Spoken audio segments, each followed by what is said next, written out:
So for today's edition of Shadow Work in the Tarot, and I think that this deck does need to go in the Shadow Work series, I wanted to talk about the ending of relationships. Now, primarily when we hear that, we think first of all that it must be a romantic relationship we're talking about. But I want to talk about also included in this idea of the ending of relationships, also friendships with people in our life.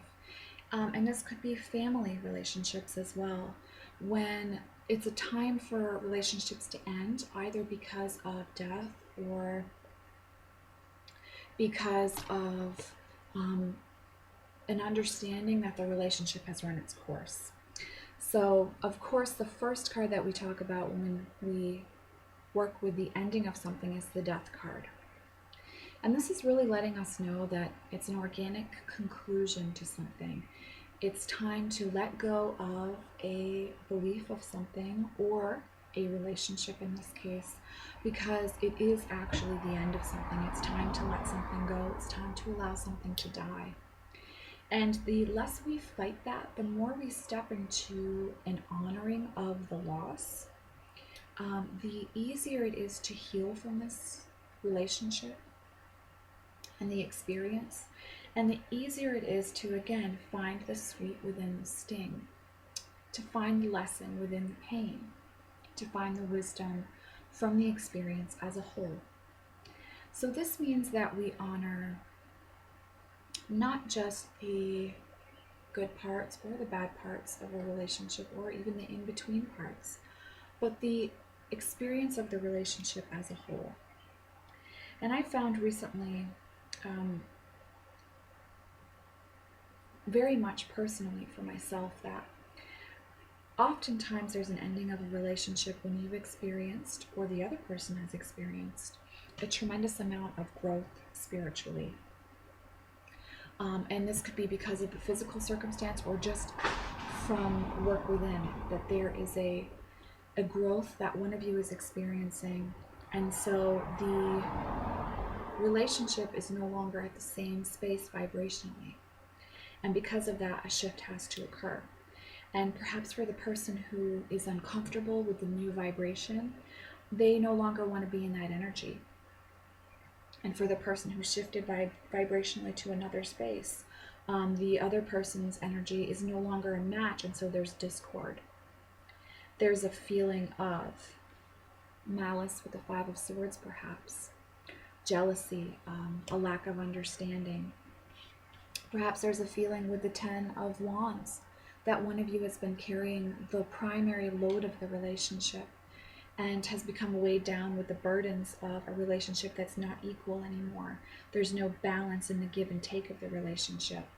And so then perhaps we step into the space of Four of Pentacles, the space of the miser, the space of, withdrawing and holding and keeping our energy in, or not being able to allow ourselves to shine as brightly as we could because the other person might be uncomfortable with the relationship.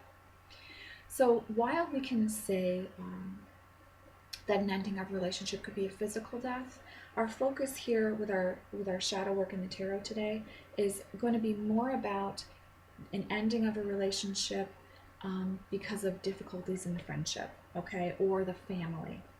So you can also apply this if there's been a physical death, but just remove, some of the things that I'm saying if the physical death was something that happened organically and you're mourning the end of that relationship that way. A lot of times what will bring forward an ending of a relationship, again, would be the Ten of Wands energy. Perhaps it's also the Three of Swords energy, an understanding of betrayal, an experience of loss in the relationship. Maybe it's the Moon's energy from the standpoint of gossiping, talking about each other, experiencing that kind of energy in the relationship. And so you begin to understand that there is a fracture that is not going to heal in the way that perhaps you would like it to. Sometimes it is important to just understand that it is an ending of a relationship. So when you experience this with another person, when you experience the ending of a friendship or the ending of a family relationship with another person or a group of people, there are beautiful lessons to be learned from that loss. And it's important, first of all, to understand that you are actually going through that loss, that there is a mourning and a grief that does need to occur. And that's when it's important to, I'm just trying to find her. I have a lot of cards pulled out here because there are so many cards that are great for this. That's when it's important to interact with the Queen of Pentacles and with the Empress card in the aspect of mothering yourself, of honoring yourself, of forgiving yourself, and of taking care of yourself primarily. So this is a time when it is good to interact with the Hermit's energy. And that means that this is a time when you can take a step back and have a retreat into a space of your own to come to an understanding of the purpose of the experience that you're having with this relationship. So this means that it's a great time for you to do a lot of meditating, crying if you feel drawn to do that, allowing yourself to feel all of the emotions that come forth about the relationship, and then taking a good look at why you have experienced this, why you've called this into your experience, and the purpose of the experience. So if you are feeling and understanding that you've grown in some ways, and so as you change, then you're not a match to another person's energy. Understanding that can be very healing and empowering. And when we, instead of dwelling in the sadness and the mourning space for too long, overstaying the welcome of that, and not finding the seed of wisdom within that experience, when we are able to let go of the martyr complex that the Hangman encourages us to do, and really turn the situation on its head, exploring it in a new way, understanding that there's been a vibrational shift for both people, we begin to find an empowerment in the experience and an understanding of why we're going through this. So even if we find that there's been a betrayal, perhaps it's been with the moon's energy of gossiping, or one or the other of you feels that some things have been said about the other person to other people, there's been a betrayal of trust like the Five of Swords,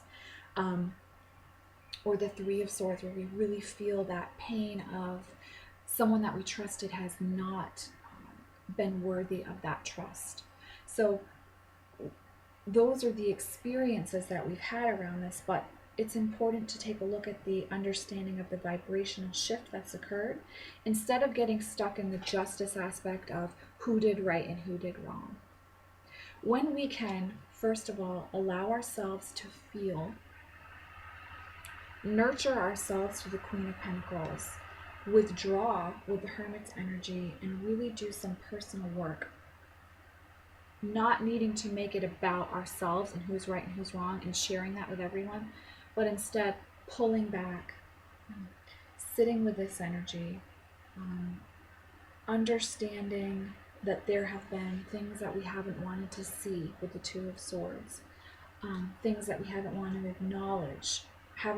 acknowledge about ourselves, about the person that we're in conflict with, about the situation itself. Then we begin to see that this is a huge learning experience. And then we can step into the organic aspect of death and really understand that it's okay to let go of the relationship. We begin to step into the energy of the Justice card from an understanding that each of us has our own truth and our own experience. And so we can honor our experience, and we can honor the other person's experience by allowing things to reach an ending that it's appropriate for them to end. This doesn't mean that you're saying goodbye to the relationship forever, but it does mean that you're saying goodbye to an unhealthy way of being in relationship with another person. If it's not feeling right for you within, if you're not feeling good and happy and fulfilled within, and there's a great deal of conflict with another person, it's important to look at what would make me feel the best right now, and how can I let go of something that's no longer serving me? So we're really interacting with the Death card and the energy of the archetype of the phoenix very powerfully, because we're understanding that it is time to let something go. And when we are able to, and I am indirectly quoting some words that a very wise person spoke to me recently in my life, and I thank her for that. When we're able to be honest and acknowledge our truth fully, instead of trying to make it right for the other person or trying to make everything easy and smooth things over, when we are standing in our own truth, so when we're working with justice in its balanced way, so we're not saying that the other person's truth doesn't matter, but when we have an understanding of our own truth and we're standing in that, then we have the empowerment of feeling good about ourselves. And the beauty of standing in our own truth is that we don't have to push against someone else, and we don't have to engage with them in a way that doesn't feel authentic, but we are able to use our voice in understanding and acknowledging any areas of discord, anywhere that there has been pain, and we're able to make it clear that there is going to be an ending to that type of aspect of the relationship. So we're really freeing ourselves. And this is the Eight of Swords here, we're really freeing ourselves from this illusion of the fact that we need to be held hostage and we need to become what other people want in order to have a happy relationship, a happy friendship, a happy family unit with others. This is extremely empowering, to be able to allow the ending of things to occur and to stand in our own truths very, very seamlessly, in a way that's very grounded, in a way that acknowledges someone else's truth but still gives equal importance to our own truth. This is a way that we work really organically with the Death card in tarot, and it's extremely empowering, and it does raise our own vibration yet again. So if you've shifted in a relationship because you've changed, because you've been doing a lot of healing work and understanding that this life is about feeling fulfilled, feeling bliss and joy, when you start to accept that as your intrinsic value, as the intrinsic value of this life, and what it is your birthright, for lack of a better word, as a human to have, when you say that this is my experience now, that I'm going to feel fulfilled and empowered and blissful and enjoy every moment of this experience, you do start to shift, and people around you can become quite uncomfortable with that. Or you begin to see that you don't necessarily want certain energies around you that don't contribute to you having that grounded feeling of peace and joy in your life.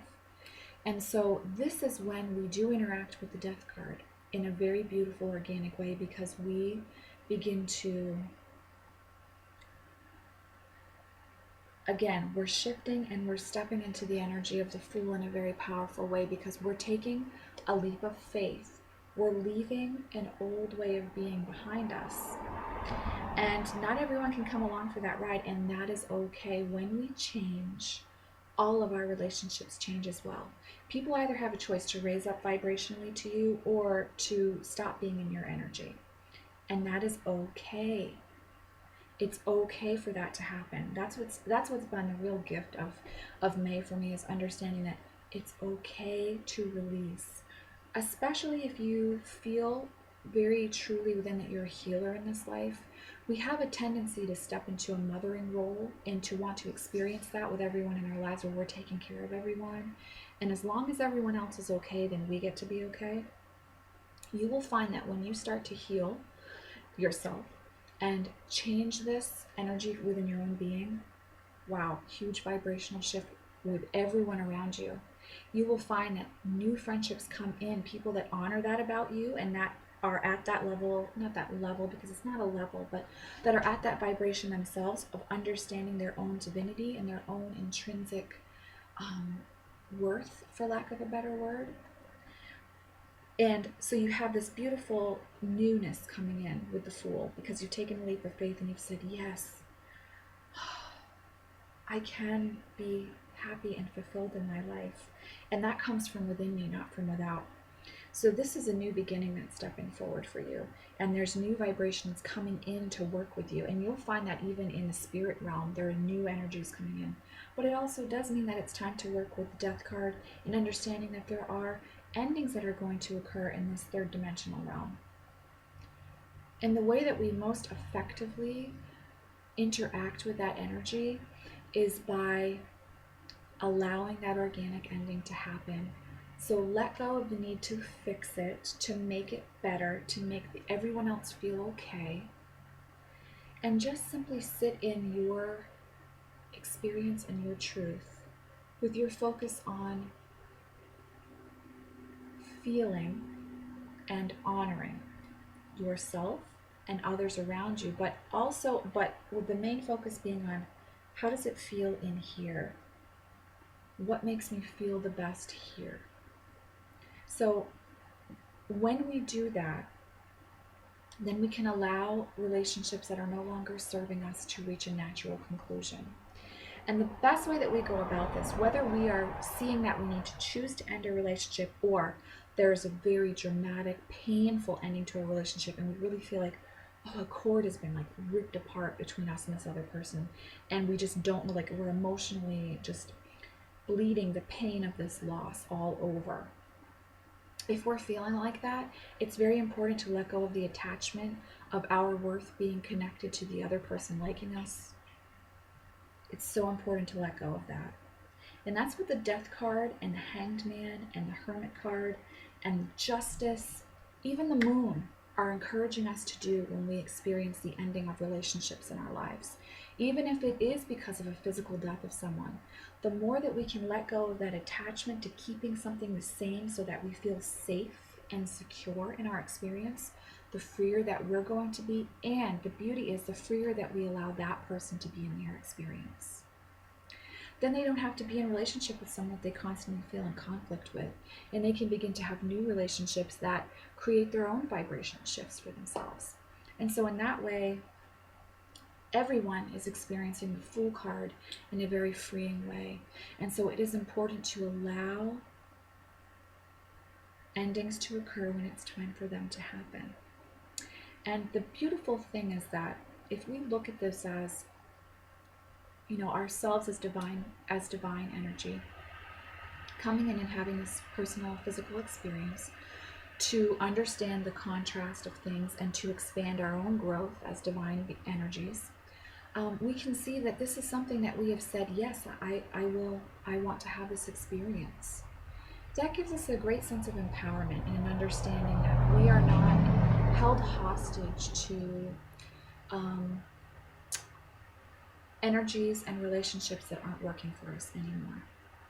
So this is really beautiful and extremely freeing for us. And so it's important to understand that we work through the stages of these cards. You know, we talked about some sword cards at the beginning in the sword suit, the element of air. You know, 2 and 3, 4 of swords, 5 of swords even. It's important to understand that we have to work through the emotions of letting go of the relationship, and then we're able to come to a space where we can accept an organic, natural ending to something. And that's when we have our own expansion and freedom, that we understand that when we're not held hostage anymore, when we're not in an 8 of swords, 9 of swords space, when we understand that we hold the keys to this imprisonment, there is a great amount of freedom that comes with that. And we can really see the beauty and the rebirth that the Death card brings us in tarot, because it's saying we have to let go of something, we have to let something end in order for something new to begin in this third dimension experience of reality. So it's extremely powerful for us. And then we step into the energy of the Fool, where we're in that space of new beginnings. Perhaps it shows up as the 8 of Cups. And again, talking about the 8 of Cups, it's been such a card for me this year in my personal life, where we are taking a journey, 6 of Swords even, where there's a spiritual journey that then occurs. We raise the vibration even higher for ourselves. We come to an even clearer awareness of this experience for ourselves. We have a greater understanding of our intuition and the messages that are coming through for us from Spirit. We have a deeper connection to the energies around us, and we're able to interact with them in a way that's extremely powerful for us. So what we're being encouraged to do when we're experiencing the ending of relationships is to allow a rebirth to occur for ourselves. And the only way that that can happen is if we let go of what we feel or believe. We let go of what we believe a relationship must look like with another person. We stop being held hostage. We step out of this space and we step into this space. So we're really being called to work with the death card. If you're watching this video because you are feeling the ending of a relationship coming, or you're in the midst of an ending of a family relationship or a friendship that's proven to be painful for you, really honor the fact that you are walking with the death card at this time. And this doesn't have to be something you fight against. This can be something that you embrace and really honor. So I would encourage you to sit with the death card in tarot, to meditate with that card, to go on journey workings with that card, and to see where that takes you. It's very powerful when we can honor the space we're in when we're in the middle of a shift and a transition in our lives. And I'm feeling a call to share that message today because I have been experiencing that myself as well. And so it is wonderful to know that we are supported when we're going through an experience like this and that we are not alone. Just because we are in this physical body, we are having a human experience, and at times it can feel very lonely to be in the midst of a loss of a relationship or something that we felt had a very clear definition, and we now see that it was not defined in that way because there has been a vibrational shift. So you are supported, you are loved as you walk this path, and you are honoring the death card and honored by the death card when you're walking this walk.